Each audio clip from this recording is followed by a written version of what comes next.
the symposium, Higher Education Challenges and Opportunities in the Federal Philippines. Let's all rise for the invocation to be led by Mr. Nico Jason C. Anastasio, to be followed by the singing of our national anthem to be led by Dr. Aileen Lorena M. Mamino. Hello. Let us pray. Lord, we thank you, Lord, for this wonderful morning you have given us for today. Thank you for the opportunity to learn new things during this morning's Palace Seminar. Lord, we would like to give our sincerest gratitude to you for the life of our dear speaker, Commissioner Jade Prospero de Vera III, as he discussed about the prospects of education in federal government. Thank you also for all the participants who came from different areas of Laguna and from different parts of the region. Thank you for their safe travel. Bless them, Lord, with wisdom and an open mind for them to learn more from our speaker. We are hoping and praying for everyone's enthusiasm and energy to flow all throughout the event. All these things we pray in the mighty name of Jesus, our Lord and Savior. Amen. Sabay-sabay po nating awitin ang pambansang awit.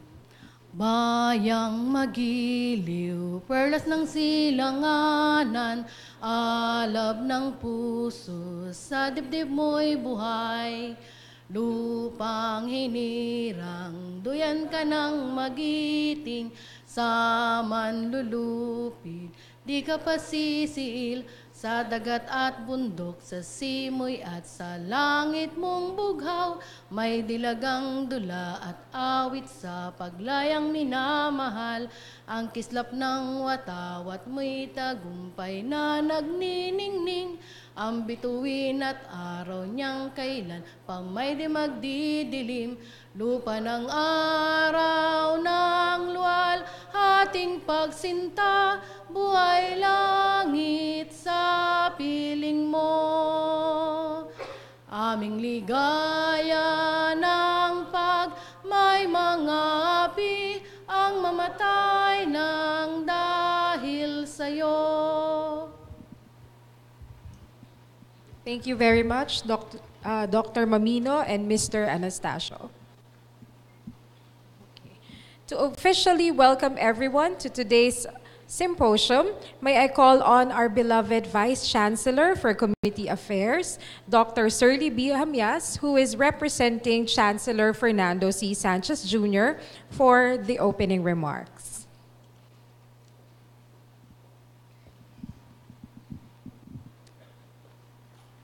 In behalf of Dr. Fernando C. Sanchez Jr., the Chancellor of UPLB, magandang umaga po sa inyong lahat.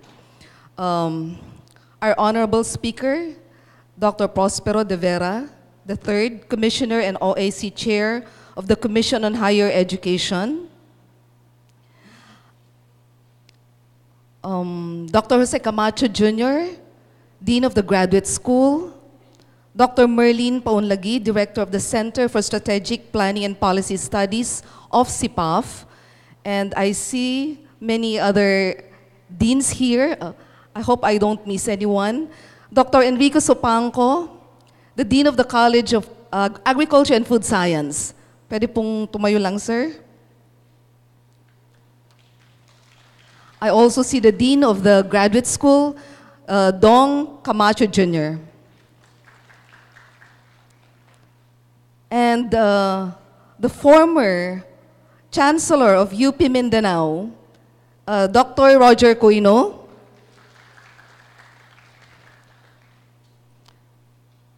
We also have the representative of the President of Cavite State University, Dr. Bettina Ilagan.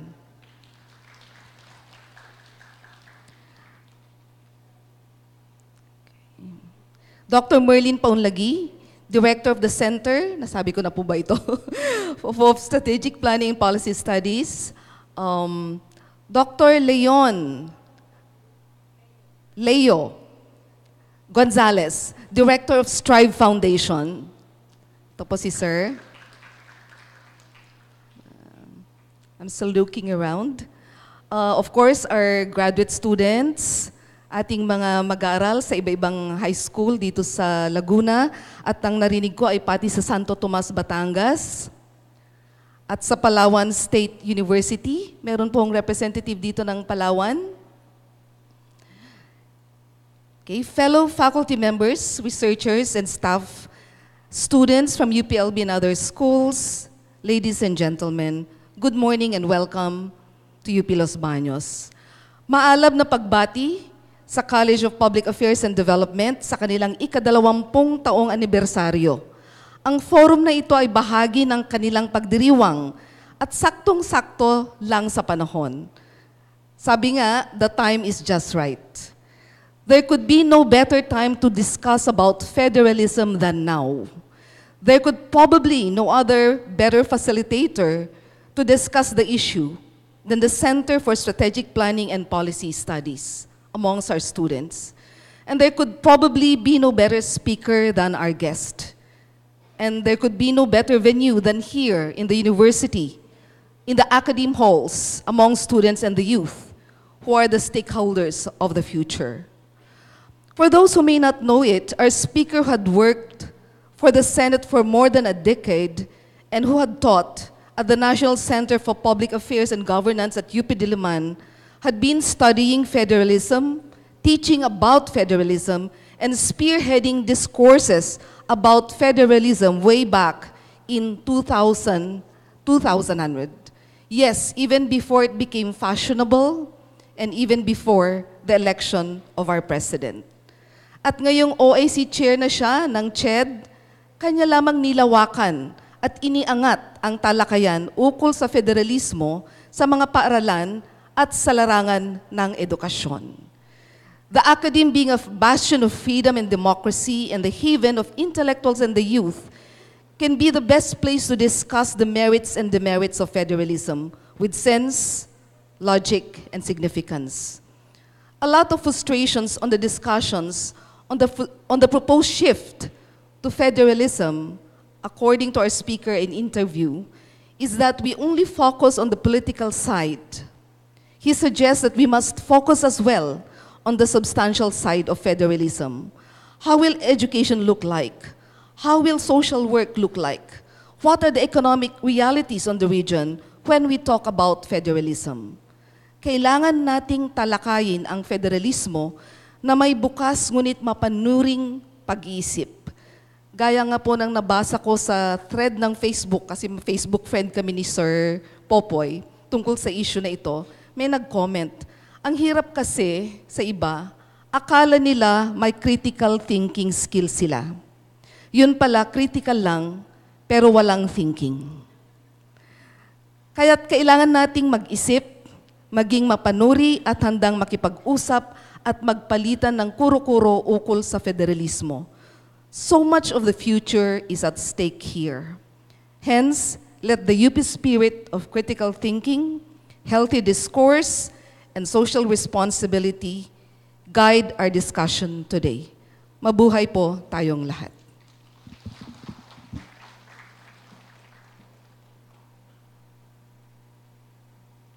Thank you very much, Dr. Hamyas. Before we have the introduction of our guest speaker, may I acknowledge our guests from different institutions, Mater Redemption's Collegium, and Laguna University, okay, VPAA Dr. Colegio Gascon, okay, and the faculty and staff, Maahas Elementary School, LSPU Los Baños, Cavite State University, okay, and then from UPLB we have from OSA, and then IWEP, DepEd, Pila, Calauan, Alaminos, and Victoria. Of course, from the graduate school, UPLB Graduate School, from the Office of the Vice Chancellor for Community Affairs, headed by, of course, Dr. Hamyas, and LSPU San Pablo, LSPU, as mentioned, LSPU Los Baños, San Pedro National High School, LSPU Siniloan, okay, UPLB OPR, Philippine Information Agency, Region 4A. We have ASI, and then, as mentioned, Palawan State University. And we also have our CHED scholars, Okay, and of course the CSPPS staff, and of course our colleagues and students from the different colleges and institutes of UPLB. I hope I don't miss anyone. From CAFS, CAS, CHE, CDC, SEM, IBS, SESAM, SEAT, and then ICS. And of course, we have our colleagues from the College of Public Affairs and Development, our colleagues and students. All right, so welcome to our symposium this morning. And at this point, may I call on Professor Rolando T. Bello, Associate Professor from the Institute for Governance and Rural Development of the College of Public Affairs and Development, to introduce our guest speaker.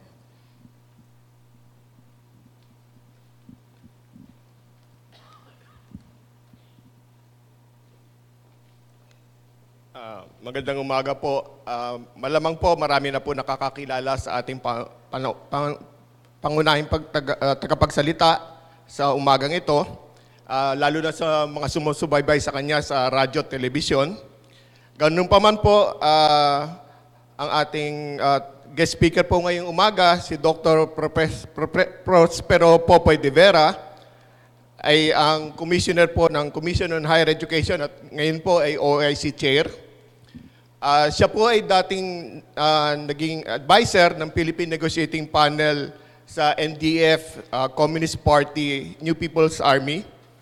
At ngayon po ay commissioner ng UNESCO.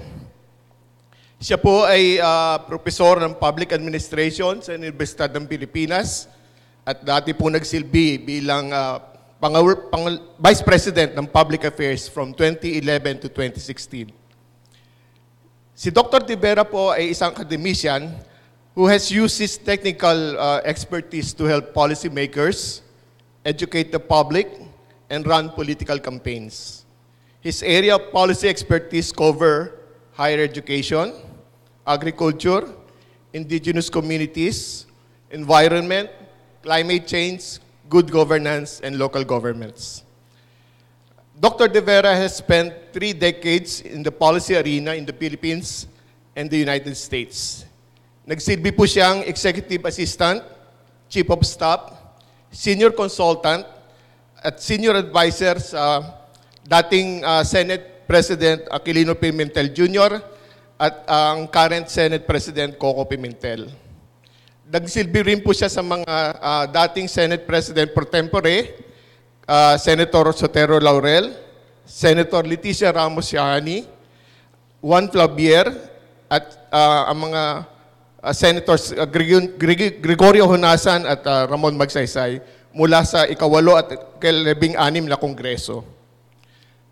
Dr. De Vera is internationally recognized political analyst and opinion maker whose views are extensively quoted by foreign and local media.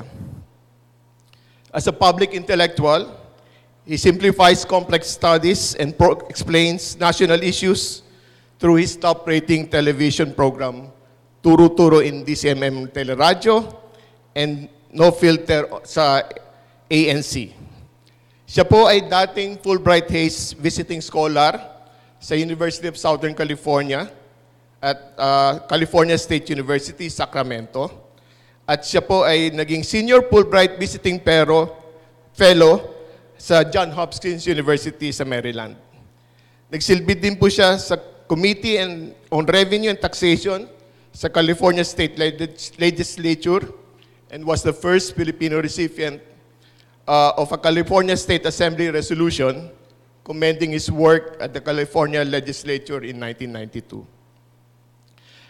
Siya rin po ay naging kasapi at tagapayo sa delegasyon ng Pilipinas sa 1994 UN Conference on Population and Development na ginawa sa Cairo, Egypt. Sa noong 1995 sa UN World Food Summit on Social Development and sa Copenhagen.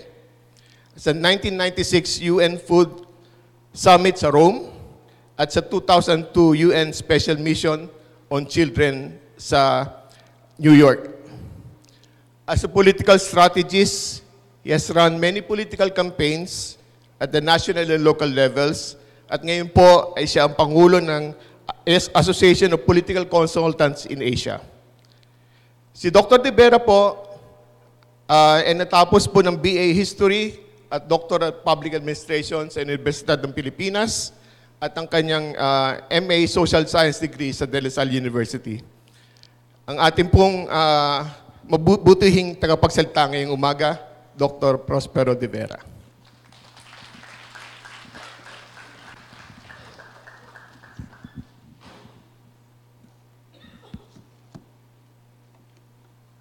Magandang umaga po sa inyong lahat. Maraming salamat, Roland, para sa medyo mahabang introduction. Alam nyo, kinakabahan ho ako pagka yung introduction ang reference point, mga pangalang Shahani, Plabier, at yung iba pa dahil sila po yumaon na. Kaya nahahalata ang ating edad. At medyo kinakabahan tayo, baka tayo nasusunod. But thank you for that introduction. When they invited me to give a talk on federalism, nung una medyo hesitant ako ng konti because the federalism debate has gone into too many directions now. I remember nung actually hindi 2001 nung nagsimula ako magbigay. I think I gave my first presentation on federalism around 1997. At that time, the SWS survey showed that 5% of Filipinos understood what federalism is all about. So this is a presentation that I have given in 5 different local governments in the country already, and which I will present maybe in 2 weeks from now before the Consultative Commission on Charter Change headed by the Chief Justice. So they asked me to frame how education would look like in the federal discussions that they are doing. So, sino ba dito ang naka-attenda ng Federalism Forum? Okay. And you have discussed, I suppose, the how many states there would be, which ones would there be in Luzon, Visayas, Mindanao. Itong pinakahuli, sabi ng League of Provinces, ang gusto daw nila 81 federal states. Para every province, 1 federal state na lang para walang gulo. So my premise has always been that in federalism, sometimes we are committing the mistake of talking about the issues that may not be the most critical and forgetting the issues that are most critical. Okay, so what are some of the things I'd like to start with, no? Ano wala? Ito ba yan? Bakit ayaw? Okay. Some basic facts to remember. Pagka sinabing federalism, why do countries go federal? What is the premises in federalism? Some points to remember. All over the world, about 40% of humanity reside in countries that may be considered federal, about 2.7 billion. The countries may be fewer in number. There's about 25 federal countries in the world. But they comprise a very diverse range of countries. For example, federalism is a system that is used by very big countries like India, for example, the US, and Brazil, very big, very populated countries. Countries that are very big geographically, like Canada and Australia, but also by very, very small countries like Switzerland, the Comoros, and Micronesia, whose population is even smaller than the population of some of our cities in the country. So federalism is a system that can be used in very big countries and also can be used in very small countries. It is a system that is very old. The US federal system started in 1787, but is also used by very young countries like Nepal, which became federal only about 2-3 years ago.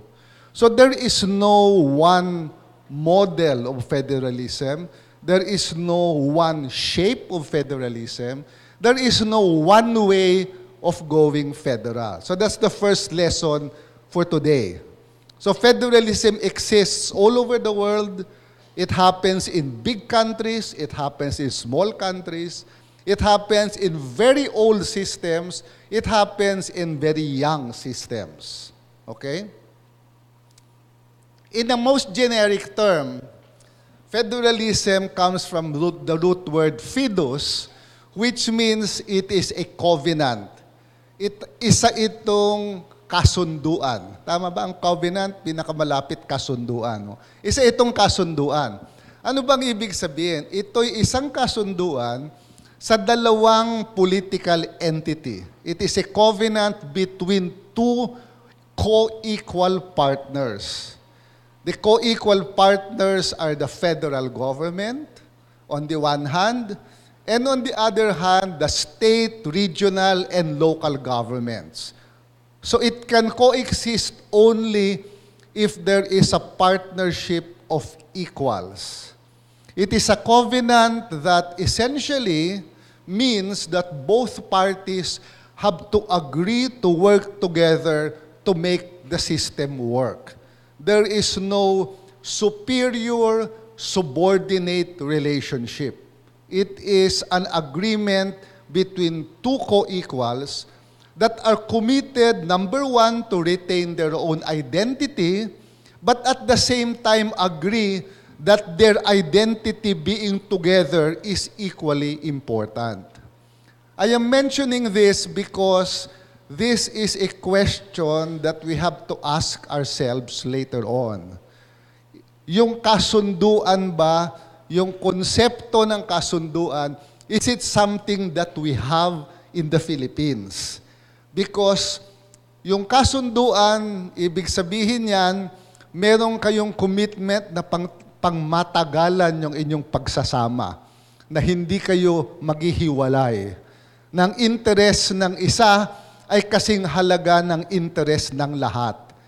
These are critical elements when you talk of federalism, because there is always the fear that if you give substantial powers to different entities, some of them will think of doing things on their own and separate and do their own thing.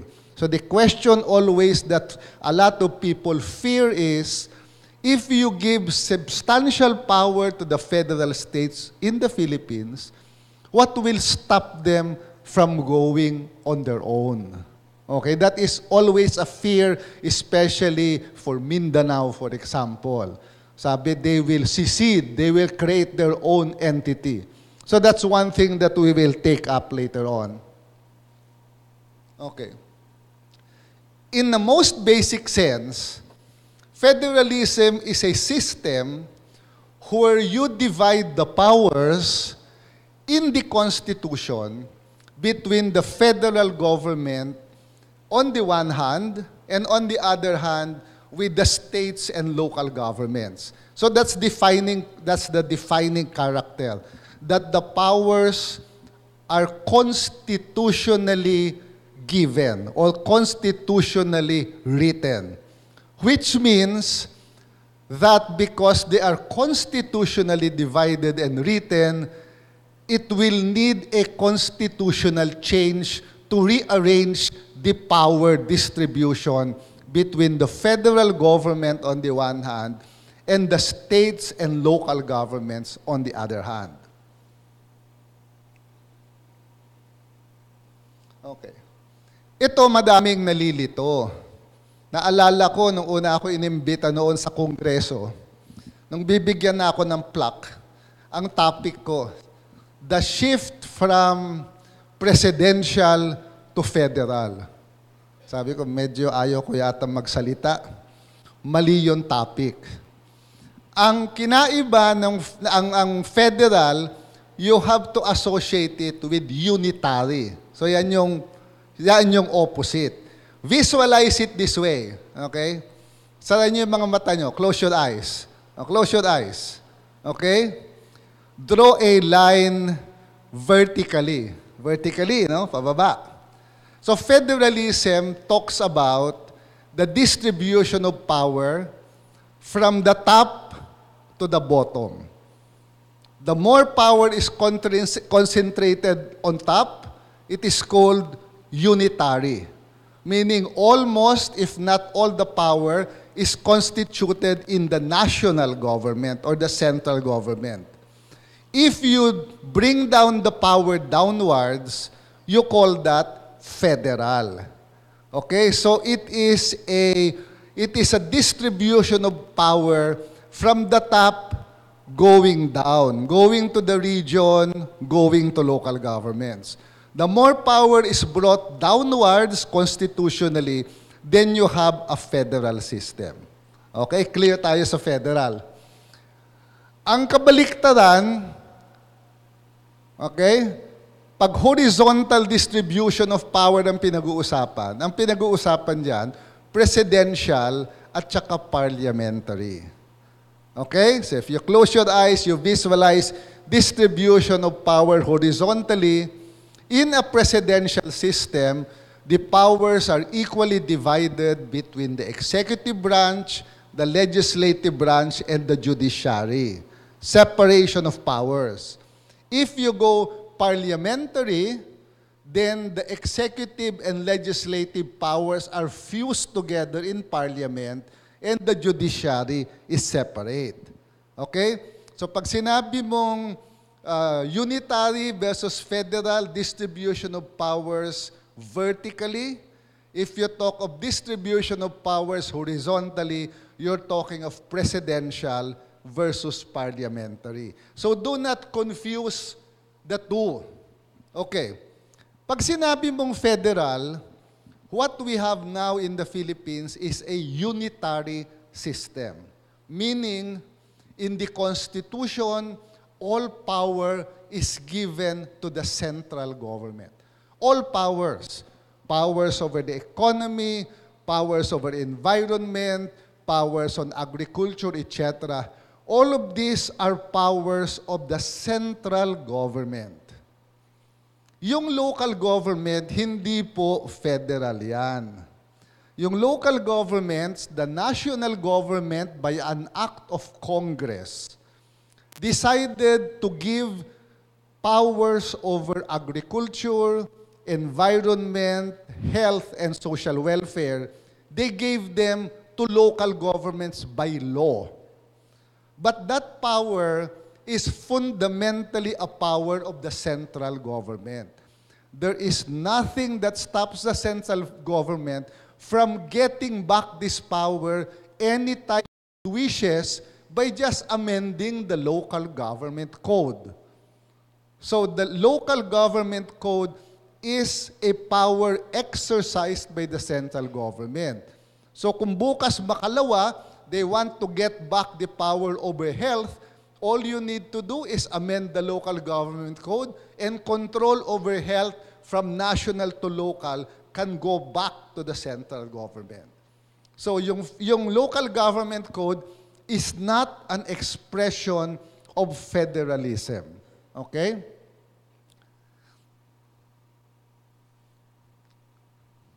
So, you can mix and match federal, presidential, federal, parliamentary.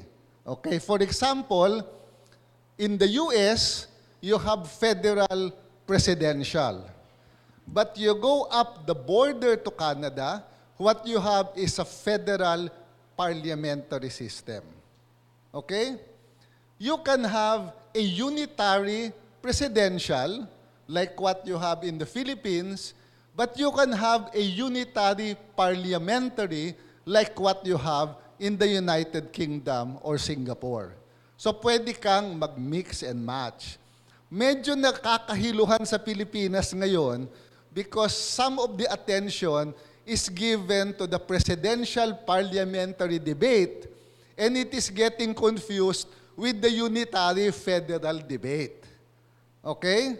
So that has to be cleared up. Okay? So as I said, when you talk of presidential versus parliamentary, you talk of separation of powers across branches of government and unitary federal across levels of government. So okay na tayo dito sa definition, ha?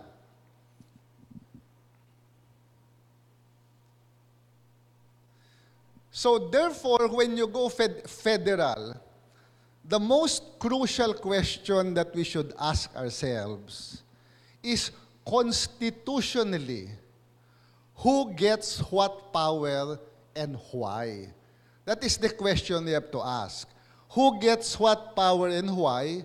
And are the powers given equally, meaning symmetrical, or can they given unequally or asymmetric? Okay?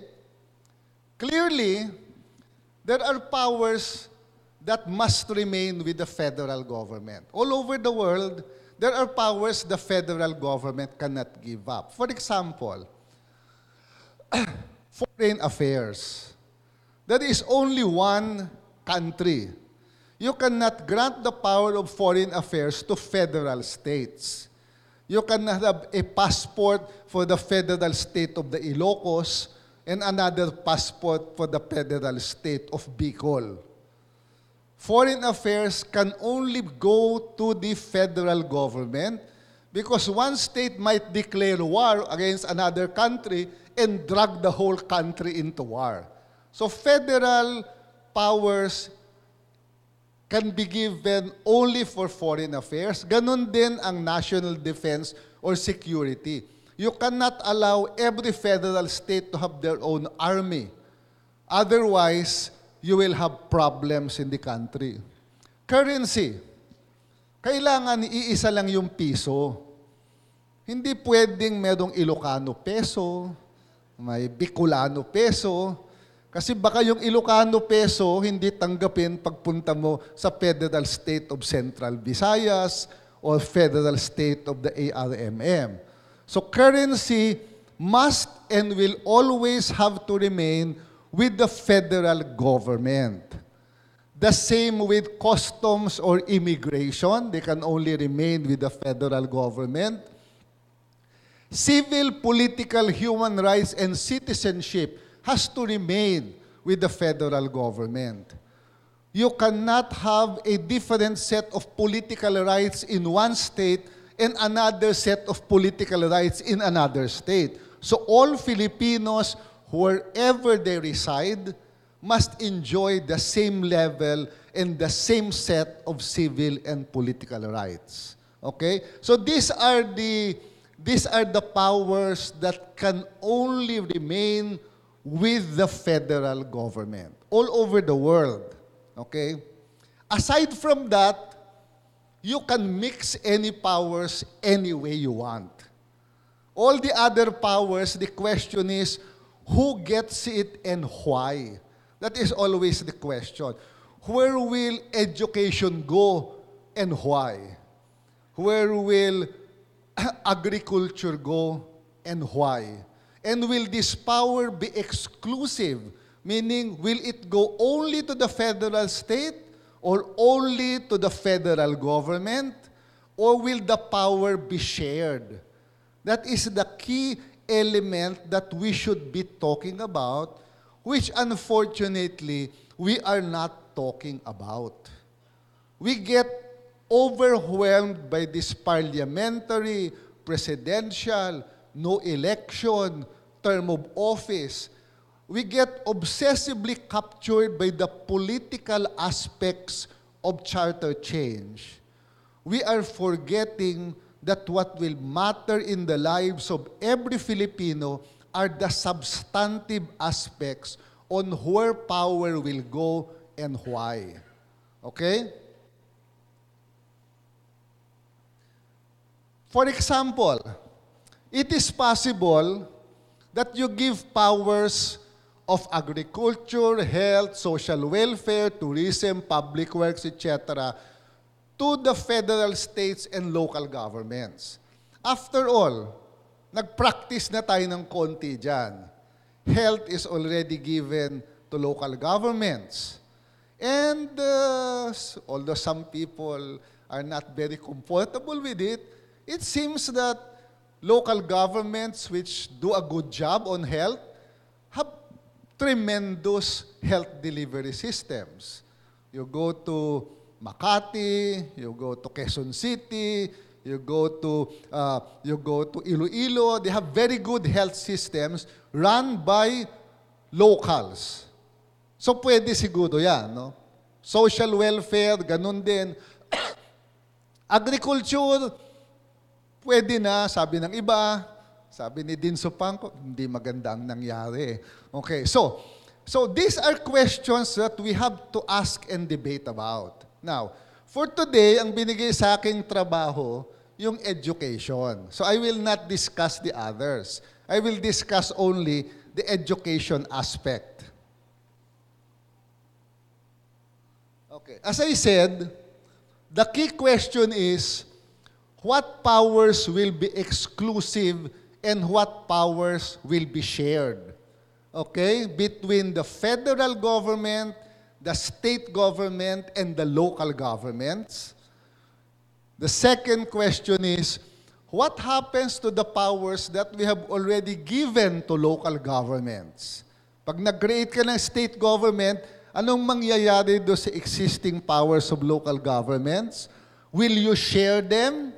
Will you take them away from local governments and give it to state governments, for example? And will the powers be given symmetrical or asymmetric? Meaning, will we give powers to all states irrespective of the capacity that they have to exercise it? Or will you give powers primarily to those who can do a good job, and maybe give the other powers later on when they are more ready to exercise their job? So these are questions that we have to ask. For example, one option is you give all of education to the states. That is the model in the United States and Canada. All education is a power of state governments. The federal government in the US and in Canada has no power over education. From primary to secondary to tertiary level, all the powers are state powers. That is how it is written in the Constitution of the United States and Canada. So that is one option. So in the US, for example, do you know that in the US, the only time they created a Department of Education was already in 1976, during the time of Jimmy Carter. That was the only time they created a Department of Education. Mas nauna pa tayo.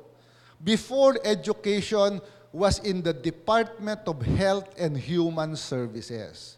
They did not see a need to create a Department of Education because the federal government had no power over education anyway.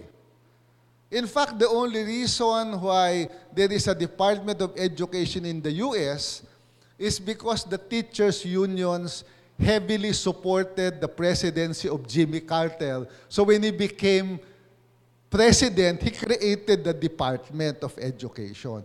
But the federal government has no power. So for example, when you talk of primary and secondary education in the US, curriculum, teacher credentialing, teacher exams, hiring and firing of teachers, funding for education is all a power of state governments and local governments. So, the history of the United States, the textbook history of the United States, changes as you go from one state to the other. There is no single textbook called History of the United States that is used by all students in the whole of the U.S. Each state approves its textbook on history of the United States. If you want to teach in the U.S., you get your credentials, you pass the boards or licensure for teachers in California, you can teach only in California. You cannot jump over to Nevada and teach in a school in Nevada. No. You have to go to the credentialing system again. You have to take your licensure again so you could teach in the state of California. So iba-iba. Across states, iba-iba. Is that good or bad? Oh, is that good or bad? What are your thoughts? On the one hand, you can say, it is good because education becomes more responsive to local conditions. For example, if you give education to the states and local governments in the Philippines, you are sure or you will be sure that a student in Mindanao will read Philippine history that has a flavor of Mindanao. Because now, there is none. If you read the Philippine history book, the Muslims are included in our history only when they were fighting the Spaniards and when they were fighting the Americans. In between, as if they were not doing anything. It is as if they had no history. Okay? How many of you know Sultan Kudarat? Tanyo, wala. Sultan Kudarat. Oh, meron. Isa, dalawa. Okay. The Muslims are an afterthought. The same with people in the Cordillera. They get talked about in history only when the Spaniards were trying to excavate gold in the Cordillera. And when they fought Marcos in the development of the dam in the Cordillera. In between, as if they had no history. It is as if they did not get involved in the development of this nation. Why? Because the people who write our history books are primarily the Tagalogs, those who are in power. And those who are in power tend to write history to glorify themselves. That is a fact of history. So pag binigay mo yan sa locals, I am sure the textbook on Philippine history to be used in the federal state of the ARMM will talk about the glorious exploits of the resistance against colonial rule. So students there will feel an identity and be proud that they are Filipinos, proud that they are Muslims. They will see themselves in their history, which they do not see now. That is the advantage. You're sure that history will be more responsive to the conditions on the ground. Okay? So okay na sa inyo, ibigay lahat sa local. Okay?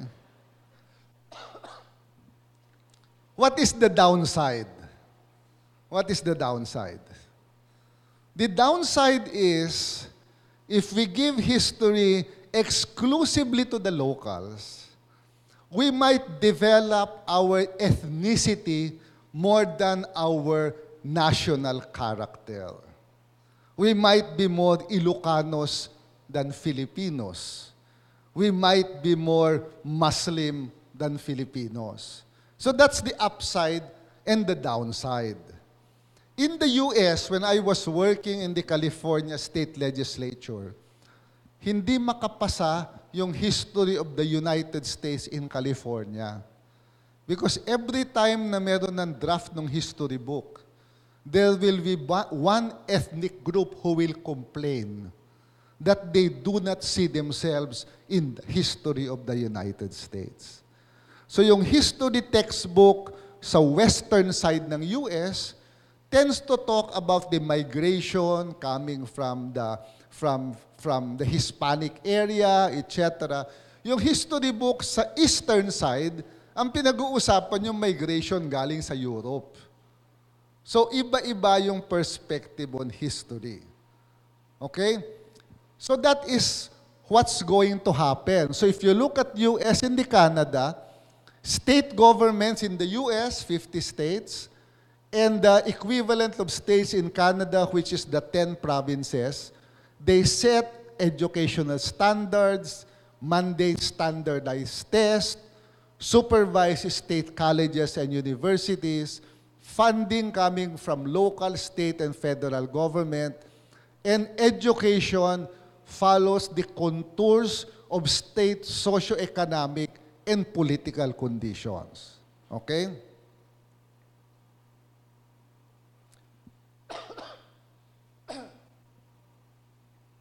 Okay. So, what is the role of the U.S. Federal Department of Education if all power is given to the states?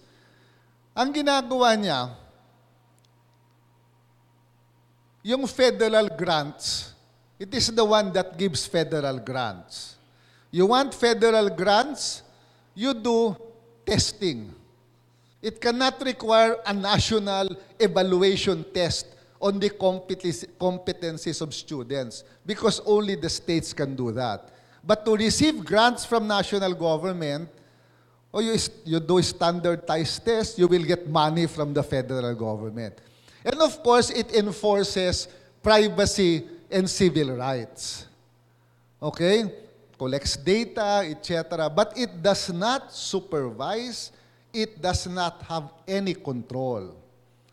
Medyo hirap ang CHED ngayon.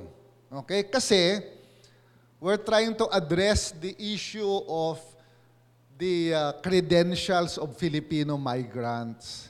Nahihirapan yung mga Pilipinong nag-migrate sa Canada, lalo na mga accountant, mga health professionals.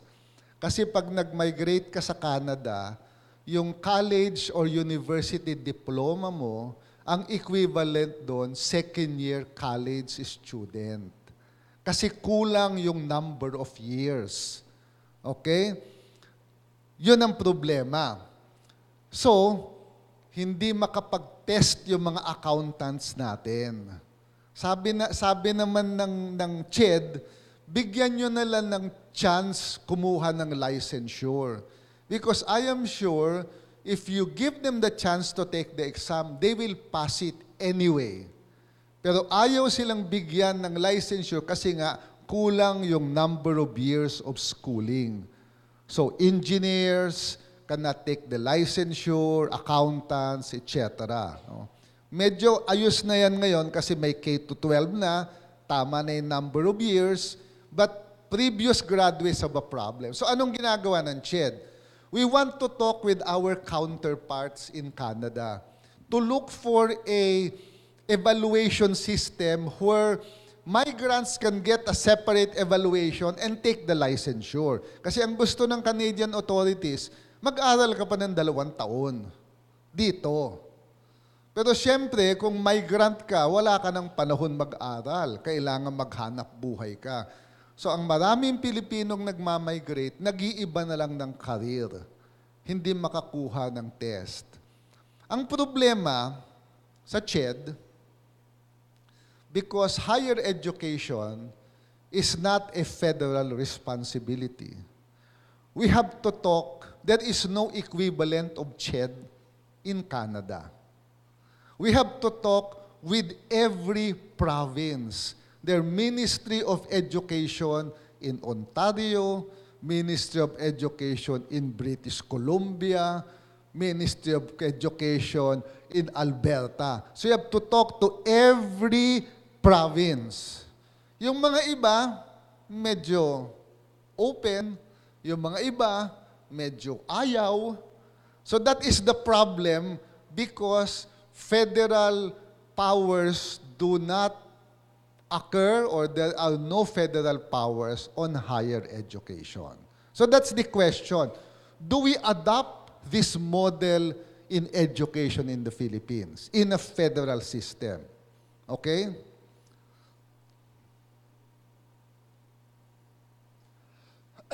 So these are the things that I said earlier. It is responsive to local needs, brings accountability close to local constituents, etc. The bad points. There are no national standards. You cannot enforce national standards. And there will be disparities across jurisdictions.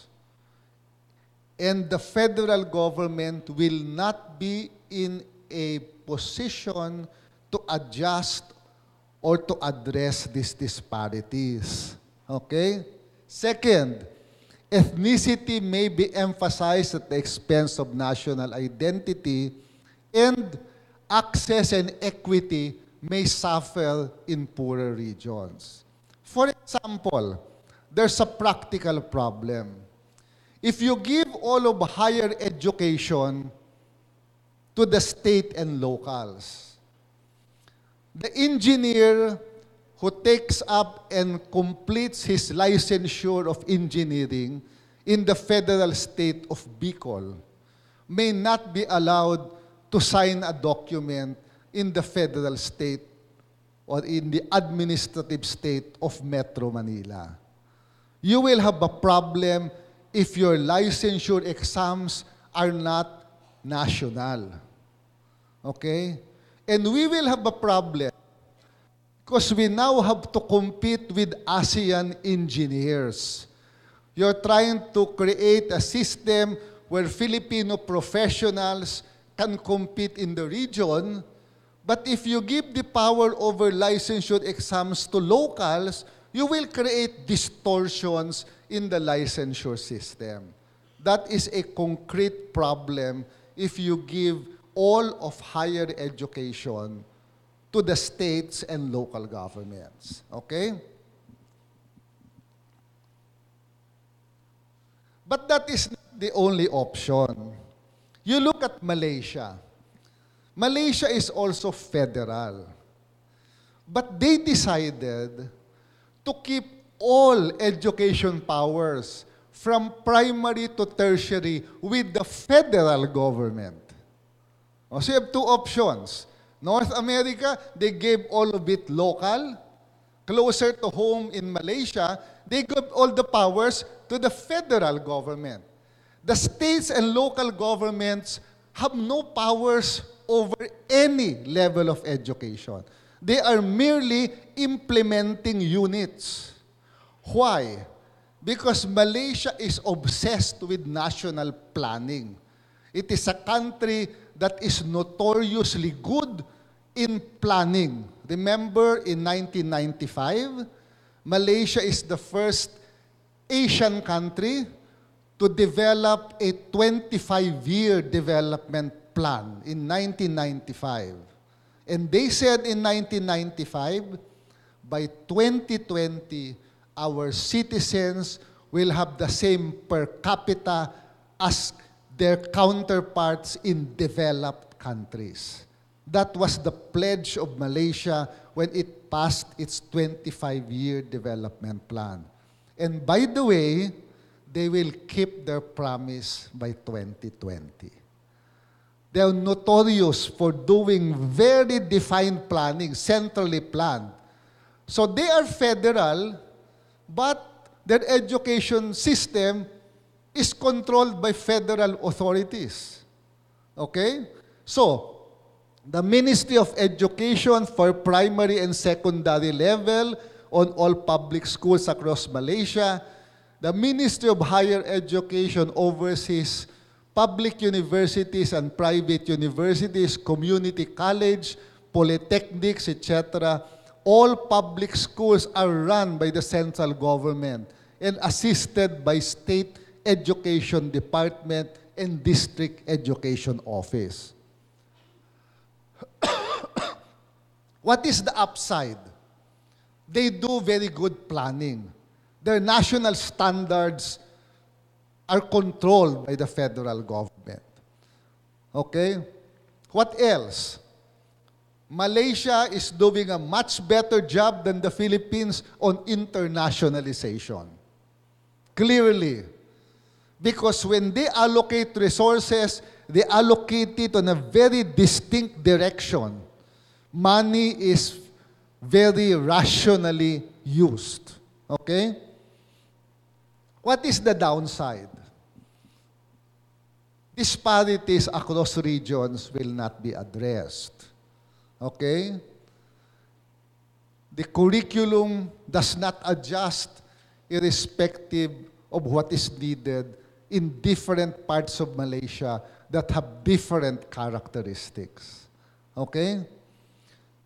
Education inequity across regions is very pronounced in many parts of Malaysia. So that's the downside. The other thing that is useful for our discussion is, so yung una, who gets what power and why? The other key question that we should ask ourselves is, who gets the resources and why? That's the one that we also have not been talking about seriously. The general principle is, wherever the power goes, that is where the money should go. You give more powers to state and local governments, most of the resources should go to state and local governments. You retain most of the power in the federal government, most of the money should go to the federal government because simply the money must follow the resources must follow the powers, because if there is no money, then the federal or the state government will not be able to implement its constitutional task. Okay? So that is the issue. So, why am I including this? Okay? Why am I including this in the Philippines? Because if you look at the Philippines, the development pattern is very uneven across regions. Okay?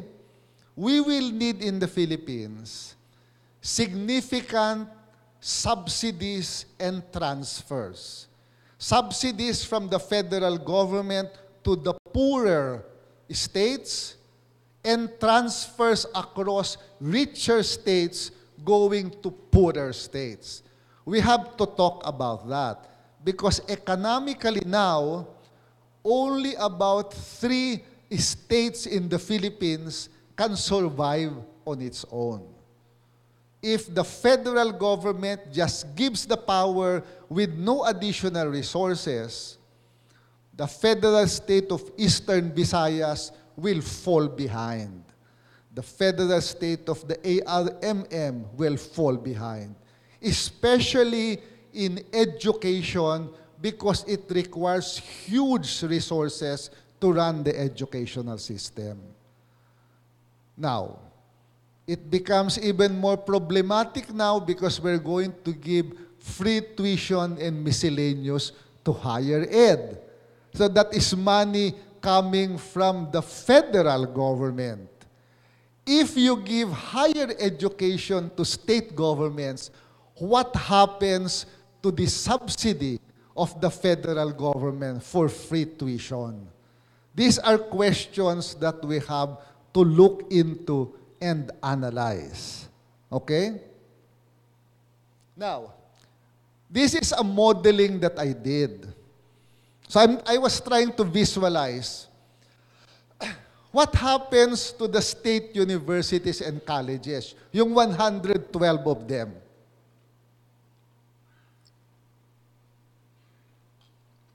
What will happen to the SUKs in a federal system? So what I did is I looked into the conditions in the Philippines, okay, and looked at the prevailing GVAs by industrial origin of the different proposed states. Okay, for each one, what is their economy producing? What are they contributing to the national wealth? So for Northern Luzon, agribusiness, services, electricity, gas and water supply, etc., Western Visayas, agroforestry, etc. Okay, so I plotted their gross value added or what they contribute to the national economy. And then, okay, and then I plotted the different souks and looks in the proposed federal states and looked at the programs, I looked at the offerings, I looked at the strengths of the state universities and colleges. And then I matched it together. This is how it looks. Okay? Ayan, Cordillera. Okay? You can plot the souks and say that if higher education is given to the federal state, the souks should perform the critical role of producing the manpower needed in the federal state, and their program should contribute to the economic development of the state. Okay? So I did that for the Cordillera. So I looked at the level of souk, their center of excellence, center of development, etc. And if you use the federal state as a unit of analysis, you can say that if we give higher education to the states, this is how the souks should perform in the next coming years. So I did that for the Cordillera. I did that for the federal state of Eastern Visayas. And I did that actually for Mindanao. So balik natin dun sa kanina. Okay. So, the idea is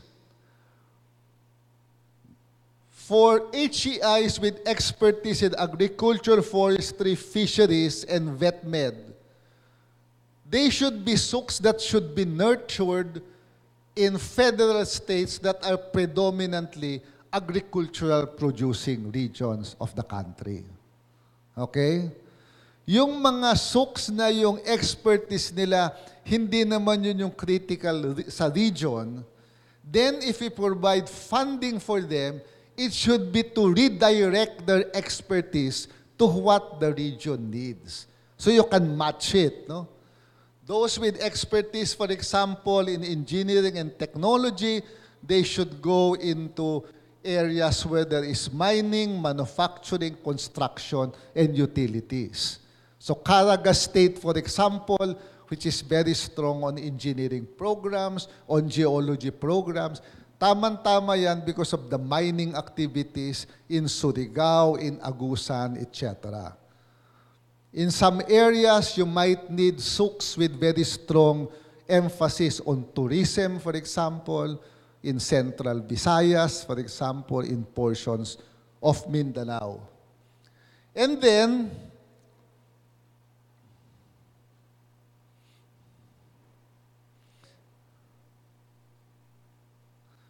if you have money, public investments must now follow this new direction.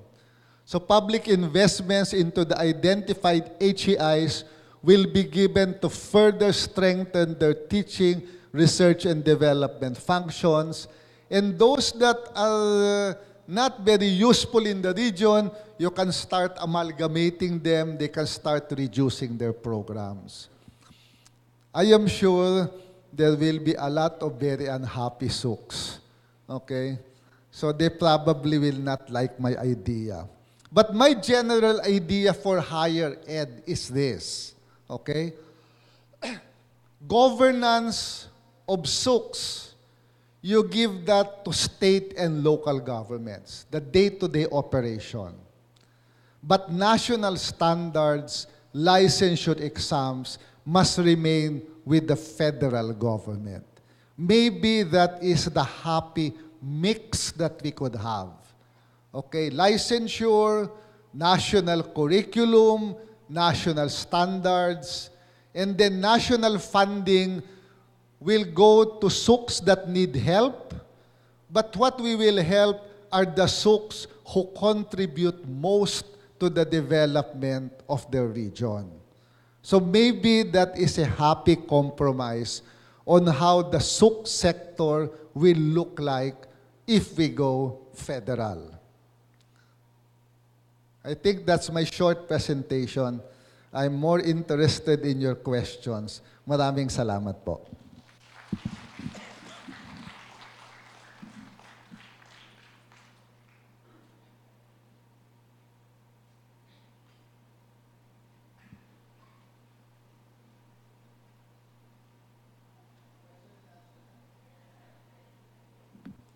Question and answer na daw. Yes, Ma'am Merlin. So, Dr. Paunlagi, the director of CSPPS, will be facilitating the open forum. Thank you, Dr. Serrano. So, we're now open for questions. I see some, actually nakatayo na po. So, we'll give you the first question, sir. Thank you. I'm quite curious. What will happen to UP Los Baños now if we are going to make a state and they suddenly sabi, no, well, ako nasa agriculture naman ako so there's no problem. But what about the CAS itself? Madedehado ba sila if we concentrate UP Los Baños more on agriculture and forestry? Nakalimutan ko pala. Kasama ito sa model ko, exempted ang UP. Okay? Kasi national university because the mandate of UP is different. In its mandate, all its responsibilities are directed at the nation. It is not directed at local governments or regional governments. So UP will be exempted. All the rest, maybe, sino pa bang pwedeng i-exempt? Maybe Philippine Normal University because of its distinct character. But MSU, you can integrate that to the areas. Kasi ang MSU, wala naman siyang talagang clearly national lang yung mandate. But UP will be exempted from it. Okay then, thank you very much, Commissioner De Vera. So, do we have other questions from the floor? Yes, ma'am. Could you please introduce yourself, ma'am, so that for recording purposes? Good morning, sir. I'm Dr. Ilagan of Cavite State University, and I think we will not be exempted from amalgamation. So my concern is, since you presented the per region vis-a-vis GVA, for example, so what sort of SUC you think would lead, once amalgamated, Calabarzon? Well, yung sa Calabarzon, manufacturing industry, yan ang talagang character kasi ng Calabarzon area. So you will need on the one hand SUCs that are technology oriented, but also SUCs that are agri, because that is where coffee comes from. There are products that are uniquely being produced by the region only. So you will need SUCs who will specialize there, and SUCs that will specialize on technology courses. So that is how it will look like. Pero madali yan kasi yung data sa GBA, kinuha ko lang yan galing sa NEDA. Anyone of us can plot that And then i-plot mo yung competencies ng SUCs. Tapos sasabihin mo, pag nag-evolve ito forward, the SUC should specialize on producing the critical manpower, critical research that is needed by the federal state. So the SUCs that have programs that are medyo out of place, they can start reducing their programs over time. And how do you reduce it? You focus government subsidy only on the programs that are critical in that state. Now, if the state wants to fund and continue the other programs, that's their problem. But as far as the federal funding is concerned, you direct it only at the programs that are important in the development of the federal state or on the region. Okay. Does that answer the question of Dr. Ano? Other questions from the floor? There were several issues raised by our guest speaker for this morning. So, are there other clarifications, queries? Wala po ba? O nahihiya lang mag-ask ng question? Sir. Sir, Dr. Gonzalez. Leo Gonzalez, private sector. Thank you, Dr. Popoy, for the beautiful insight. I mean, this is triggering all kinds of development thinking right now because of this new development. If you have done that to SOOCs, the way you cross-stabilize it with the data on development, socioeconomics, okay? And focus on education, particularly on SOOCs. Remember that proposed federal states will have different development needs, which the SOOCs cannot provide, okay? By definition, even today, even the UP system cannot provide all the needs, even if it's directed to the national development targets. So what would happen if their needs are different and cannot be provided by the government? I'm talking about I'm just focusing on education. The private education system, which in their own right, they have developed over time.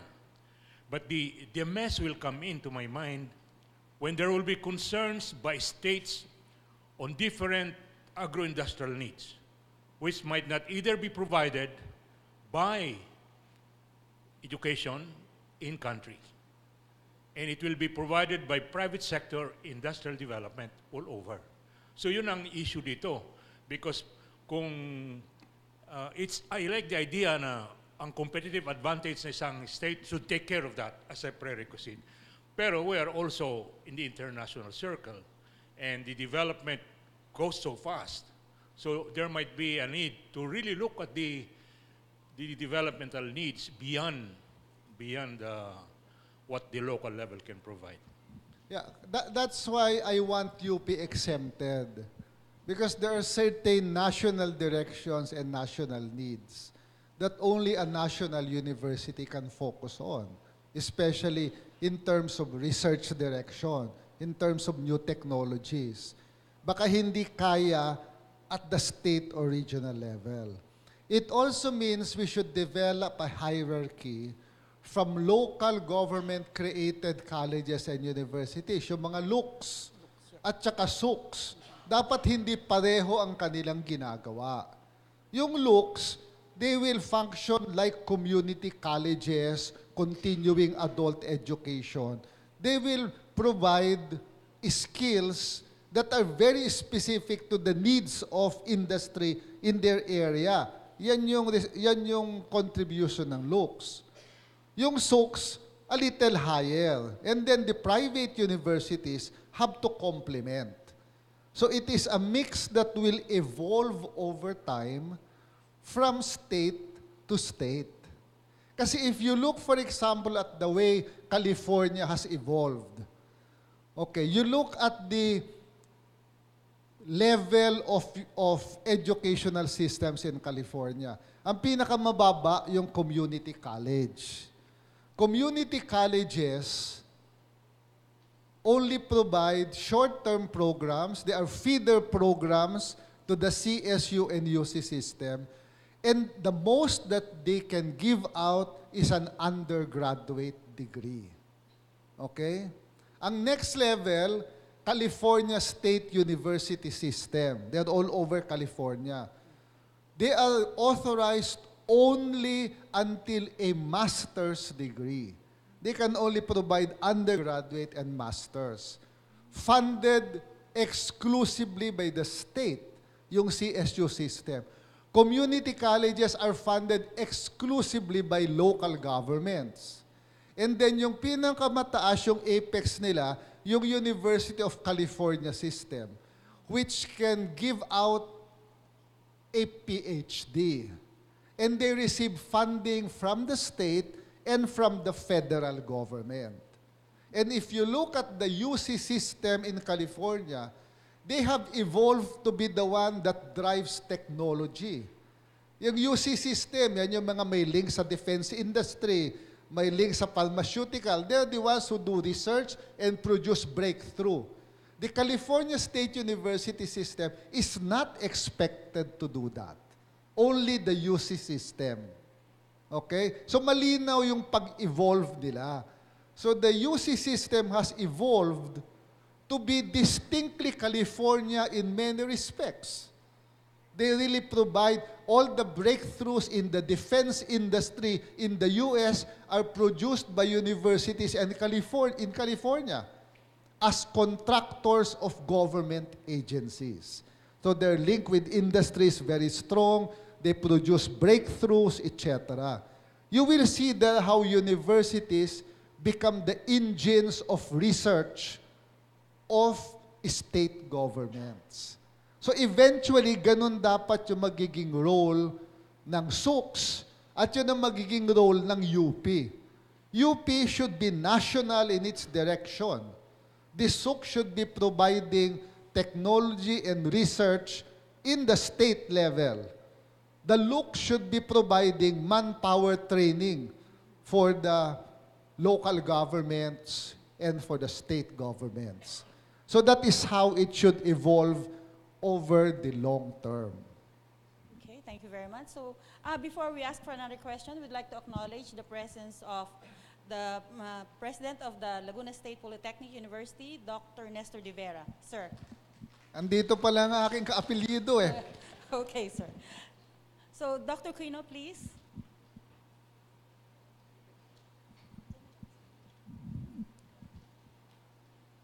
Popoy, in the national debate, dalawang grupo ang nag-aaway.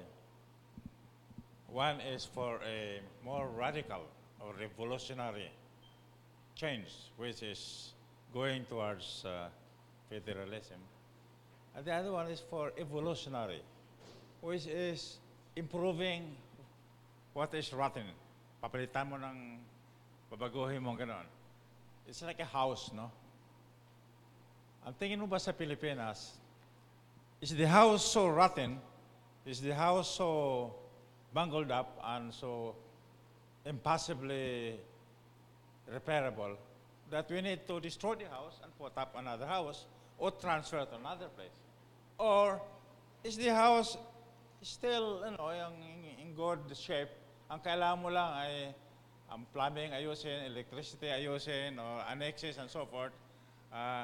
So there is no one perfect, as you pointed out, a system. And therefore, we really have to be creative. So yung mga gumagawa ng constitutional changes na pinapropose, I think they have to be, critically minded in the sense that, pulot-pulot ka dito, pulot-pulot ka doon, and maybe this is the model for the Philippines rather than going, extreme to the left or to the right. There is always a question asked, are we ready to have drastic changes in the Constitution?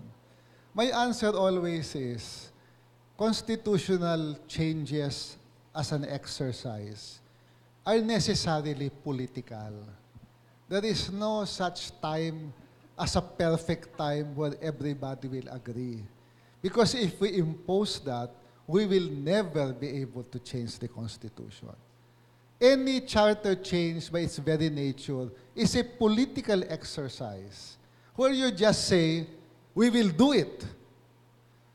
It is the plebiscite that determines whether what you are putting forward is a good change or not. So, is it time? I say nobody knows when it is time. We just have to make a political decision. Now, would we be able to solve the problem by doing more decentralization?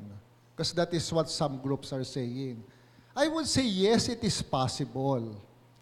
But if you look at our history, even after devolution, central government keeps on dipping its dirty finger in the affairs of local governments, even with devolution in place. Look at the Department of Social Welfare and Development. Social welfare is a devolved function. But the whole conditional cash transfer program is being run by the national government. What happened? They've created a new administrative structure over and above the structure of local governments to implement 4Ps. Sometimes it is difficult to give up power if you've gotten so used to it. That is a fact. Nene Pimentel raised that legal question in the Supreme Court. He asked the Supreme Court to invalidate the whole conditional cash transfer program because he said that power resides in local governments. If you're going to have a CCT program, it should be run by local governments. Pero sabi ng DSWD, hindi kasi katiwa-tiwala ang mga local governments. They will politicize it. They will steal the money. Therefore, national government has to run it. What happens? A very big chunk of the money for the CCT program is being eaten by administrative cost because national government created the whole bureaucracy at the local level. So the tendency to renationalize is always very strong. Oh, binigyan mo ng power yung local governments gamitin yung pera nila. Pero yung DBM, pinapakialaman pa din yung paggamit nila ng pera. Oh, pinati-hati, social development, X percentage. Economic development, X percentage of the local development fund. National government is always tempted to impose things in local governments. So you expand that on a national scale, that problem will still persist. Pag finederal mo, constitutionally power ng state yan, walang pakialam ang federal government. So that is my answer. The record of the national government is not spotless either. Yes, there are areas where local governments are bad. That is true. But there are many areas where national government still imposes itself on local governments. So the verdict is both ways. Ibig sabihin, yes, it is possible to do more decentralization, but yes, it is also possible that the national government will find creative ways of making its presence felt in the activities of local governments. So it's a political question that we as a country have to answer. So yun yung aking tanong. I have no inclination either way, but if only national government stops interfering in the activities of local government, I will believe that you just give them more power and things will become better. Pero syempre, ang katotohanan din, madami ding loko-loko kasing local government. So it's a question that has no answer. Okay? Either way, the question is, should we wait a couple more years, keep on doing things the way we're doing it? If you go to many local areas in the Philippines, the further you are from Metro Manila, you will really see that we cannot keep on doing things in the usual business as usual mode. That is a pumunta ka sa Sarangani, pumunta ka sa Kiamba, makita mo yung kalagayan at the ground level. You ask yourself, maybe we should look at other ways. Maybe we cannot tolerate this system for another 10, 20 years. How will that look like? We've got to be imaginative in developing our models. Ang medyo masakit ang loob ko, sometimes, natatabunan do sa political question yung substantial debate. And we might wake up one day that we've changed the Constitution and realize that we haven't changed it the way it needs to be changed. That is the nightmare that some people are afraid of. Okay, thank you very much. So, yes, ma'am. Dr. Palis. Good morning, sir. Flor Palis from Department of Social Sciences, College of Arts and Sciences. This is related to the previous question, but actually I'll be focusing on the development of our educational system. So this is a hypothetical question because this does not happen yet. So assuming we have a status quo political system and a status quo education system, and the other one is we have a federal form of government and with the kind of educational system as you propose. So we know that education is a major pillar for global competitiveness. So my question is, which do you think the educational system, the status quo and with the proposed kind, that will gird to excellence? And which do you think the two types of educational system, considering the political system also, that will increase our standing in the global competitiveness arena? Thank you.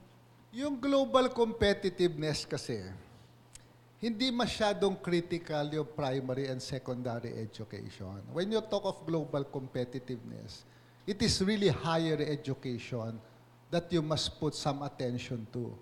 Because that is where critical new knowledge is produced, that is where high-level manpower is produced. So yung discussions on where primary and secondary education should go, I think you can dispense with that and just discuss what do we do with higher education.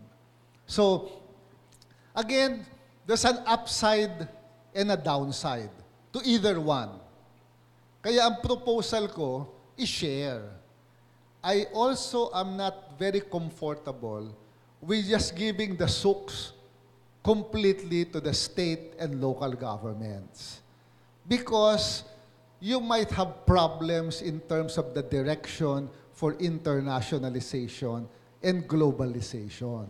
Baka hindi committed yung state government to internationalization and will not provide any direction.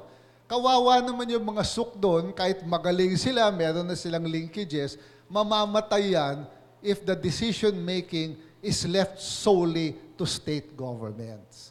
That will be a problem because some of the regions, some of the states, their problem will be more basic once they are given power. How do you maintain social services? Yan ang magiging problem. Parang local government code din. Nung nagsimula, ang problema very basic. How do you run the market? Di ba yan unang mga pinoproblema ng local government? Sino yung market administrator, yung sementeryo, basura. Yan ang unang pinoproblema eh. So during the transition, baka kawawa ang SOOCs. That's why you need some intervention at the federal level. On the other hand, pag hindi mo kasi binigyan ng role ang state at local governments sa SOOCs, the SOOCs will not be forced to reorient their direction to satisfy local needs. That is also a fact. And I see that as chair of many SOOCs. A lot of the SOOCs, what they're doing, hindi naman a lot, many of them, there is no conscious effort to really help local governments or no conscious effort that their direction is connected with the direction of the regional development plan. Okay? That's why in my SOOCs, I'm working with the DOST para yung funding ng DOST tsaka CHED magkakadugtong because yung DOST, naka-anchor talaga siya sa regional priorities. So for the SOOCs, you want to get funding, this is the research area that you should go to. So that is happening also. On the other hand, you also realize na pag binigay mo naman ang SOOCs completely sa state at local governments, the level of politicization will also most probably worsen. So yan yung mga babalansehin mo doon sa decision natin.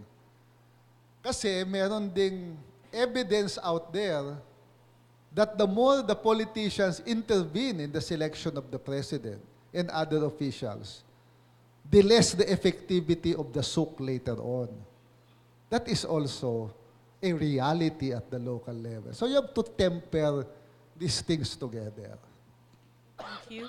I'd like to acknowledge the presence of the first Dean of the College of Public Affairs, Dr. Levy Cabanilla, who's also raising his hand. So, sir, your turn. Dito pala sila kay Levy. Oh. Magandang umaga po. We are happy that you had the time to come to UP Los Baños. Retired professor din ho ako. I should have asked this question after the second or the last, but since I didn't have that chance, my concern is that we have been so excited about the local government code right after its enactment. Maybe we have to take that into consideration. Kasi kung susuko na tayo, dahil we perform so badly under the local government code, maybe there's a possibility that we'll experience the same thing because there's so much unknown with the proposal of a federal system. Tama ba na sumuko na tayo? Or maybe there's still a chance to revisit the local government code and do improvements here and there so that we'll achieve, the avowed objective of that law when it was enacted. Medyo bata-bata pa ako nung ginawa namin yung omnibus amendments to the local government code. That was 2001. Seems like a lifetime ago when Nene Pimentel organized a group of experts to put all the amendments to the local government code together in an omnibus bill. So we consolidated more than 100 amendments. Nothing happened to it. It was filed, refiled, dismembered, put together again. Until now, the local government code has not been amended to the extent that it is required. Maybe that is an indication that the national government is reluctant to improve decentralization. Because Congress has the least incentive to empower local governments. Because their opponents in the next election will most probably come from local governments.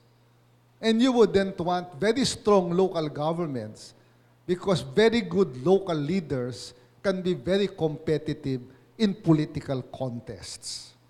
That is me, not as chair talking, but that is the reality of politics in the Philippines. Kaya nga medyo reluctant din ako doon sa sinasabi na let's have more of decentralization. Because Congress has been reluctant, very reluctant, to amend the local government code and impose more decentralization. Madami kami nilagay doon na magaganda, hindi naman umaabot sa plenary debate. Hanggang bill lang. That is the reality of the local government code. So it's not just giving up on it, but because Congress has been unable and unwilling to improve the local government code since 1991. Yung amendments very marginal Yun lang income threshold para sa mga conversion from municipalities to cities, etc. But a lot of the very basic reforms, hindi makapasa talaga. Hindi nga pinag-uusapan. So maybe you need a little more drastic charter change. Maybe if you give it to Congress to do more devolution, maybe it's a wrong way to go. Because they have not been very open to amending it. For example, have you heard of a national fire in this country? National fire. All fires is local. Fires don't cut across political jurisdictions. Wala namang fire sa Quezon City na pupunta sa Pasig. Pag nagkasunog, Quezon City lang. Hindi mo umaabot sa Pasay yan. But we have a national agency called the Bureau of Fire Protection. And yet all fires are local. The power over fire should be exclusively a power of local governments. Pero meron tayo National Agency on Fire. It is as if fires can cut across political jurisdictions. Nasa local, hindi pa na-amyenda yung portion na yan. So madaming kailangang baguhin. Pero kasi, ang tingin ko kasi, yung political subdivision, that should be the least of our worries eh. Kasi may practice na tayo kahit papano sa administrative regions. Pag pupunta ka sa Region 2, alam mo na kailangan mong pupunta sa Tugigaraw to transact business with the national government. Kung nasa Region 1 ka, alam mo pupunta ka sa San Fernando, La Union. So pagka dinivide mo yung political jurisdictions, you can follow the administrative models because the people there are already know how regional administration happens. You just convert that. So it's very easy. There is a problem that we're not talking about. If you create federal states, what do you do with the provinces? We haven't asked ourselves that question. Because in the US, after the states, you have counties and cities. In Canada, after the province, you have cities and municipalities. Tayo, federal state, province, city, municipality, barangay. There will be significant redundancy between the federal states and the provinces. What do you do with the provinces? Yung powers, halos magiging pareho ang powers niyan.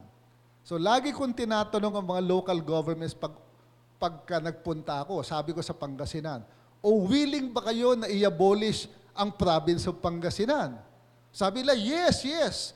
Sabi ko, syempre, kasi kayo pinakamalaki sa Region 1. But ask that in La Union, I'm sure they won't be very happy. So what do we do with the provinces? Do we abolish them? Do we amalgamate them?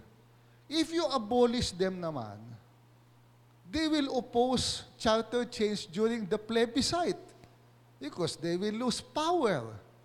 But there is redundancy between the federal state of the Ilocos and Ilocos Norte, Ilocos Sur, La Union, Pangasinan. Paano mo hahatiin yung power dyan? Baka ang mangyari, you create another level of bureaucracy. Then you just add cost without necessarily improving services. Hindi natin pinag-uusapan yan, unfortunately. Tapos, yung mga leagues naman, gusto nila, bawat probinsya, state. Di nagkaloko-loko na tayo pag ginawa natin yan. The economies of scale do not work if the units are so small. Maybe you've got to amalgamate. Maybe reduce the Ilocos to 2 provinces. The province of Ilocos and the province of Pangasinan. So the redundancies will be fewer. Pinakamaganda, i-abolish mo na yung mga probinsya. State, tapos cities, municipalities, barangays na lang. Pero hindi natin pinag-uusapan. So yung mga isyong yon ang hindi natin napapag-usapan. The other thing that we should talk of is, how do we create a federal system that will be very inclusive? Kasi sabi ko nga kanina, federalism is anchored on a covenant. Matinong kasunduan. Okay. Do you know that if you study federal systems all over the world, in federal systems, portions of the federation don't secede. The only federal system na nag-break up is the USSR. But that was because that was done by force. But you look at what happened in the UK. Nag-plebiscite, they decided to remain with the UK. In Canada, the French-speaking portion of Canada near Quebec, every time na may plebiscite, the minority decide that they would rather remain with the Federal Union. So the question is, anong matututunan natin dun sa case ng Canada na pwede nating gamitin sa Pilipinas para hindi mag-break up yung Pilipinas? I'll give you some examples. In Canada, sino ba dito ang may pamilya sa Canada? Lagi nagpupunta sa Canada. Pag umandar ka sa highway, ay hindi lang highway, pag nasa auditorium ka, English, French is last French. In the highway, English is last French. Yung immigration form mo, pag nasa eroplano ka, first page English, back page French. In all government documents, they are bilingual. In school, all students learn to be bilingual. Mandatory English and French language while you're studying. If you want to get employed in the federal government, you must speak and write French and English. But if you get employed in the provincial government, if that is predominantly an English area, you have to be proficient only in English. But if you're going to be employed in a predominantly French area, the requirement is only French. Okay. So, kung French-speaking ka, you feel a sense that you are part of the union. Because wherever you go, you can speak your language. They have embedded it in their constitution and administrative system to give equal emphasis to French and English-speaking Canadians. In fact, the French area in Canada could elect a prime minister. Former Prime Minister Chrétien came from a French-speaking area. So kung nandun ka sa French-speaking area, tapos mag-plebiscite kung aalis ka sa Canada o hindi, ang feeling nila, dito na lang ako sa Canada. Okay naman ang lagay ko dito. So their constitution and their administrative systems have made it inclusive so that their minorities are part of their federal union. Do you know that in Canada, they wrote it in their constitution that the First Nations, ito yung mga indigenous communities, ang tawag nila First Nations, it is written in their constitution that any treaty signed by the First Nations before the creation of the country called Canada are automatically part of the law of the land. They are the only country which embedded the treaties of their indigenous communities into their constitution. That's why if you go to Saskatchewan, you go to Nunavut, these are the northern countries, the one who has control over oil and gas are the indigenous peoples. O so kung indigenous people ka, okay naman pala dito sa Canada eh. Hindi na ako hihiwalay because I am part of the country. So the question for us in the Philippines is, are we inclusive as a people? Do we reach out to the minority groups? Or do we consciously push them away? Because if we consciously push them away and you go federal, the chances are they will feel pushed away and they might really go away.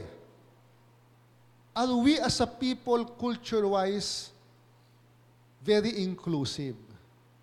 Do we reach out to our brothers in the Cordillera, to the Lumads in Mindanao, to our brother Muslims?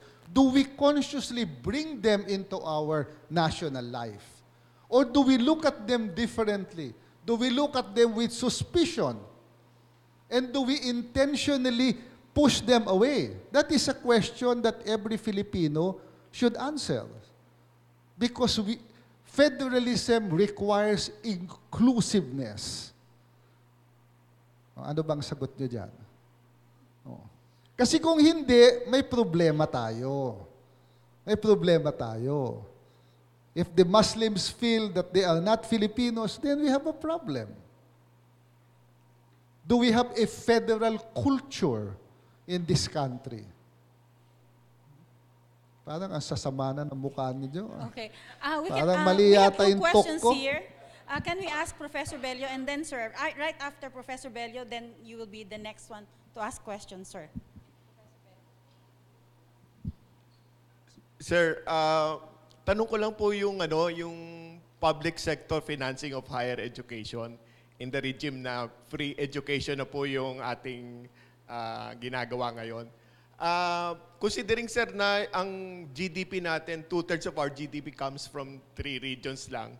Ang concern ko po yung how are we going to tackle the quality of HCIs or SUCs in other regions? That's going to be tricky. Kaya nga ang tingin ko, national standards will still be determined by the federal government in exchange for subsidy for free tuition. Yun ang kapalit. Maybe over the long term, we can have a national assessment test that is administered by federal authorities for all students. Parang SAT na gagawin. Para ma-identify din natin yung mga areas na mahina yung competencies ng mga estudyante, that will be the trigger to give them additional subsidy. Because that's how they do it in Australia and in Germany. They have what is called the equalization fund. In areas that are poor, they have a computation, and then they give them block grants. They give them money for education, for infrastructure.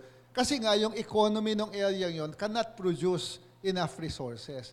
So the federal government has to give them additional block grants for them to improve their infrastructure, their education. So itatie up mo yan to certain national standards. The other tricky one is, can we do transfers? Yung mga mas mayayaman na mga states, kukunan mo ng pera, ililipat mo doon sa mga mas mahihirap na states. Can we have fiscal transfers to allow the federal government some flexibility in moving money across jurisdictions? Hindi nasasama yan doon sa usapan sa House and Senate, unfortunately. Kasi kulang sila na mga fiscal experts. Pati yung Constitutional Committee, walang fiscal person doon eh. Most are lawyers, social scientists.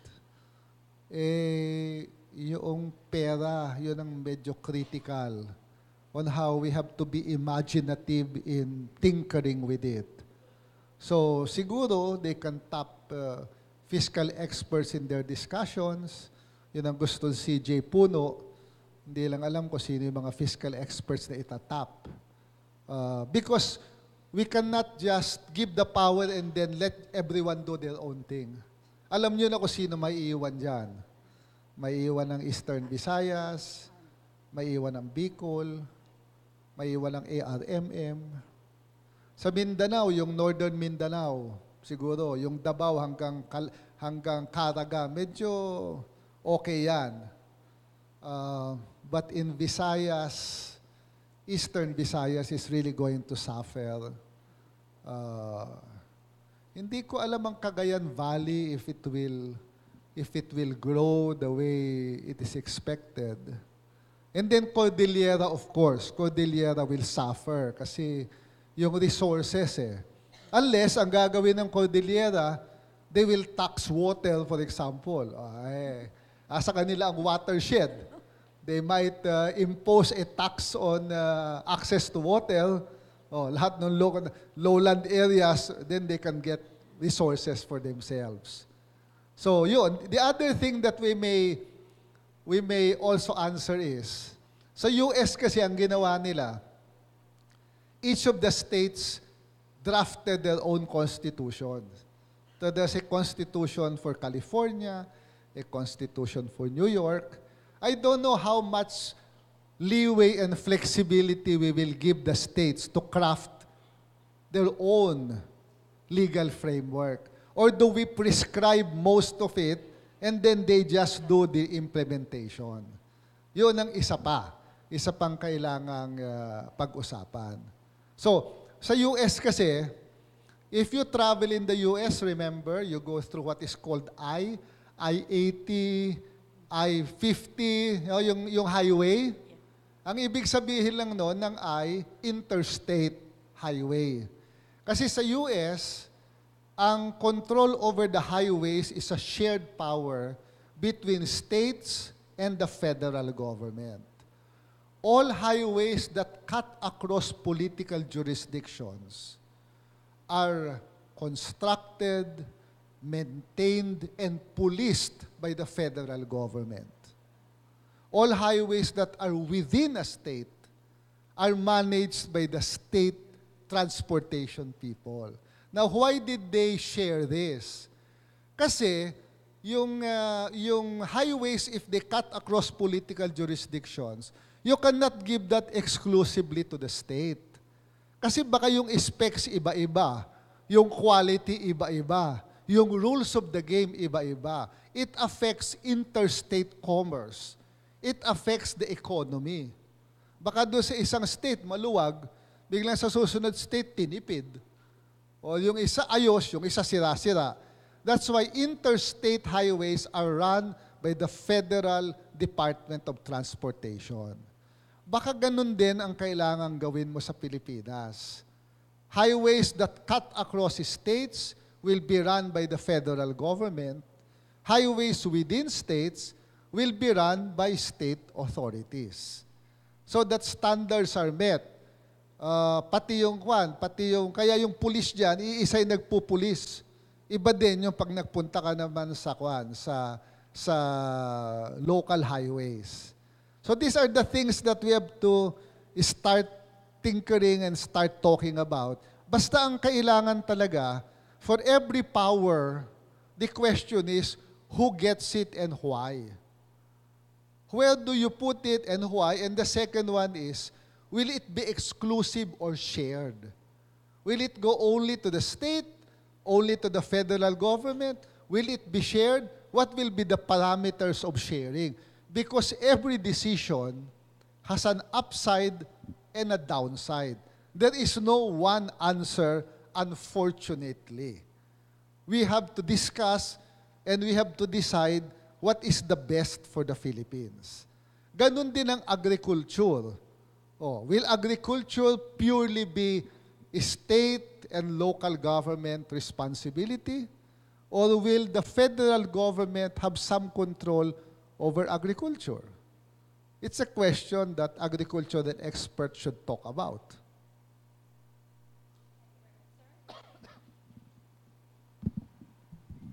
Magandang araw po. Si Emmanuel Dumlao po, Pangulo ng All UP Academic Employees Union.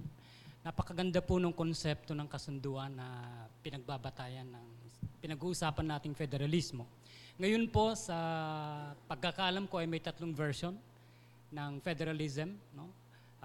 Yung sa PDP laban, sa resolution of both houses, number 8, at yung ginawa ng subcommittee ng House of Representatives. Ang common po sa 3 ito ay yung usaping sinasabi ninyong masyadong fixated tayo, yung politics. Nangangailangan po ang federalism ng charter change. At sa 3 ito, talagang watered down ang human rights, yung right of the sovereign Filipino na reduce na lang sa pagboto. Ano po ang opinion dito? Magkakaroon kaya ng kabuluhan itong pinag-uusapan nating mga challenges ito, itong magagandang prospect ng education, sa alinman sa 3 ito? Hindi pa naman kasi tapos. I think it is normal to expect the politicians to be interested in the political side at the start. Okay? Hopefully, when it goes to the Constituent Assembly, they will give equal attention to the substantive side.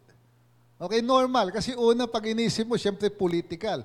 Siyempre, ang iniisip, anong mangyayari sa Congress, anong mangyayari sa Senate. That is normal. We just hope it will not end there. Okay? Because if it ends there, we're in trouble. For example, as you said, we must make sure that in the new federal constitution, the Indigenous Peoples' Rights Act must be embedded in the Constitution. If we give the power to determine rights of indigenous communities to the locals, you already know what will happen. They will be marginalized in many areas in the country. So dapat yung right over the ancestral domain, it must remain embedded in the federal, in the new constitution, para hindi mo pwedeng baguhin sa local. Because if you give that to the locals, in many areas where the ones who control politics are those who own the vast tracts of land, of course, they will take out any reference to ancestral domain. Given na yan, given. So kailangan, magaling mag-lobby yung mga indigenous peoples to ensure that they retain the achievements of ancestral domain issues in the national constitution. Ngayon, palagay ko, ang mas magandang direksyon ngayon, yung nandun sa ginagawa nila CJ Puno, it looks very promising because they're adopting anti-political dynasty provisions, for example, na hindi napapag-usapan doon sa House and Senate version.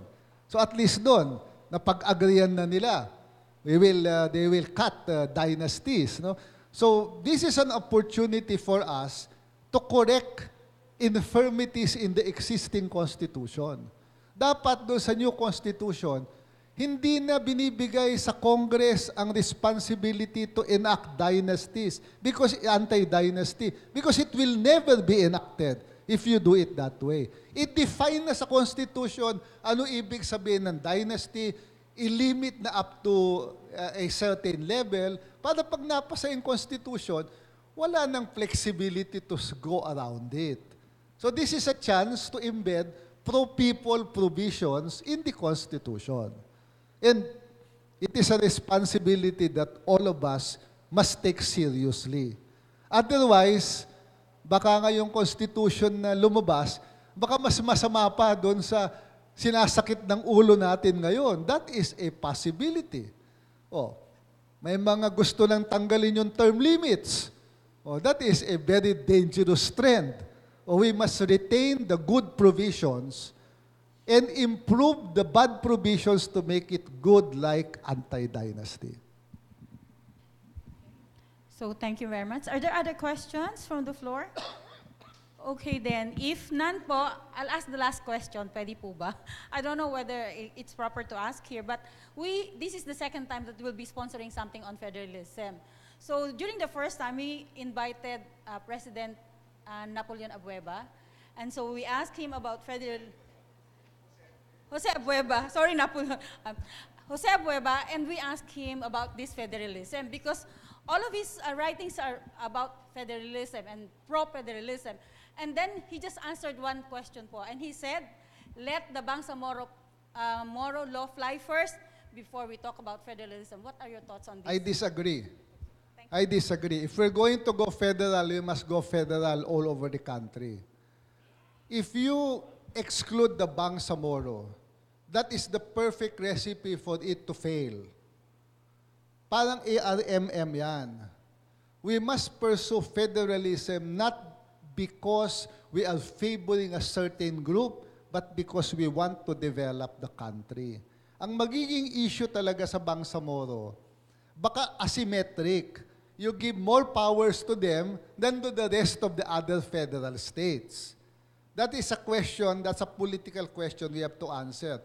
The other federal states might not be very happy because the Bangsamoro, they have more powers, etc. But we cannot let the Bangsamoro move and then wait for results to happen. Because if you give federalism only to the weak states or the weak areas, you will never see the strength of federalism. Ibigay mo din doon sa developed areas. And that is where you see that if you give power to the locals and they have resources, then they will succeed. So hindi pwede yung isa lang. I do not support that. I do not support it. Thank you very much. So I'll call on out for Evely for the next. Thank you, Dr. Paunlogi, and thank you, Dr. De Vera, for the enlightening lecture discussion on higher education challenges, okay, and opportunities in the federal Philippines. Yeah, so at this point, we would like to request, okay, Dr. Shirley Hamyas, representing Chancellor Sanchez, and Dr. Jose D.V. Camacho Jr., Dean of the Graduate School, and Dr. Merlin M. Paunlagi, Director of CSPPS, to please come up on stage to award the Certificate of Appreciation to Commissioner De Vera. So let me read first the citation. The Center for Strategic Planning and Policy Studies, College of Public Affairs and Development, and the Graduate School, University of the Philippines, Los Baños, present this Certificate of Appreciation to Commissioner J. Prospero E. De Vera III, DPA, OIC Commission on Higher Education, for serving as resource person in the symposium titled Prospects of Education in a Federal Government, held on March 12, 2018, at the CAS Auditorium, College of Arts and Sciences, University of the Philippines, Los Baños, College, Laguna. Signed, Merlin M. Paunlagi, Director, CSPPS, Josefina T. Dizon, OIC, CPAF, Jose D.V. Camacho Jr., Dean, Graduate School.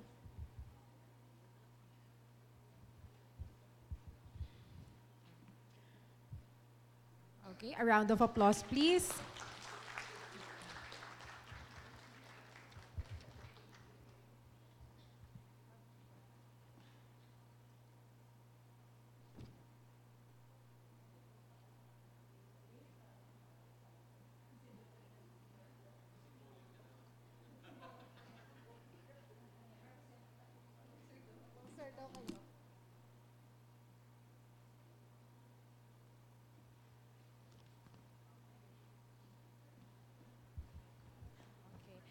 Before we have the closing remarks of Dean Camacho, we would like to remind our participants to please fill out the evaluation forms and submit them to our registration team outside. Likewise, snacks are available outside. Okay, so for now, okay, let's have the closing remarks of the Dean of the UPLB Graduate School, Dr. Jose D.V. Camacho Jr.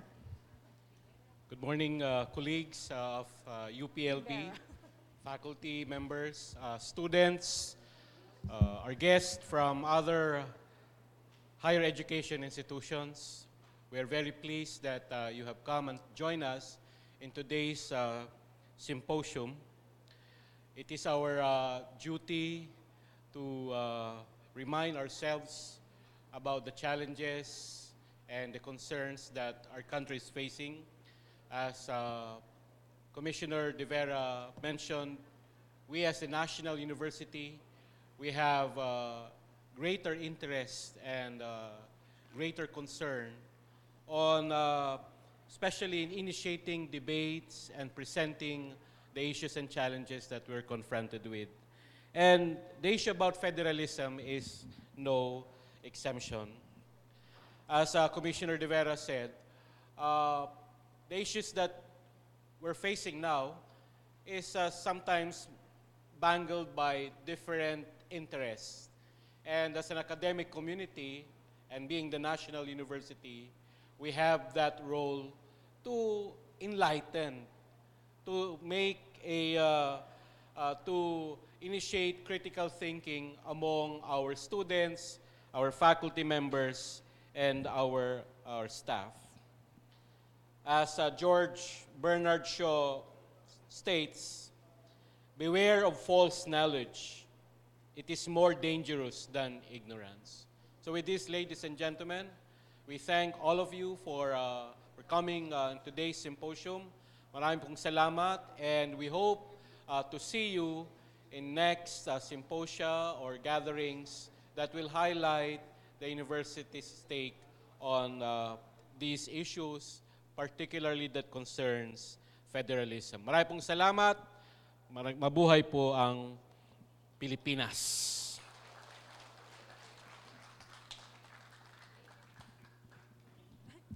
Thank you very much, Dean Dong. Once again, snacks are available outside. Thank you to everyone who participated in today's symposium.